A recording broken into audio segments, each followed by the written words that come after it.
রমজান মাস এসেছে, রহমত, মাগফিরাত আর নাজাতের পবিত্র এই মাসে। কিন্তু এই পবিত্র মাসেও একটি ছেলে রোজা রাখে না, নামাজ পড়ে না। সে সারাক্ষণ শুধু মোবাইল ফোনে ডুবে থাকে। এই ছেলের এমন অবস্থাতে আমাদের বুক ভরে যাবে। হ্যাঁ, তাকে ফেলে। ছেলের এমন অবস্থা দেখে তার বাবা মায়ের বুক ভরে যায় কষ্টে।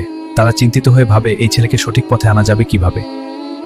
আমরা তোমাকে একজন আলেম হুজুরের কাছে নিয়ে যাচ্ছি। জি আব্বা। হ্যাঁ বাবা, এতে তুমি সঠিক ইসলামী শিক্ষা পাবে। আসসালামু আলাইকুম হুজুর, আমরা আমাদের ছেলেকে আপনার কাছে নিয়ে এসেছি। খুব ভালো সিদ্ধান্ত, সে এখানে সঠিক শিক্ষা পাবে। আলহামদুলিল্লাহ। হুজুর, আমার মনে অনেক প্রশ্ন জাগে। বলো বাবা, আমি শুনছি। এই পথে চলা কি খুব কঠিন? বাবা, রোজা আর নামাজ মুসলমানের জন্য ফরজ। এগুলো মানুষকে খারাপ কাজ থেকে দূরে রাখে আর আল্লাহর কাছাকাছি নিয়ে যায়। হুজুরের কথা শুনে ছেলেটার চোখে পানি চলে আসে। সে বুঝতে পারে এতদিন সে কত বড় ভুল করেছে।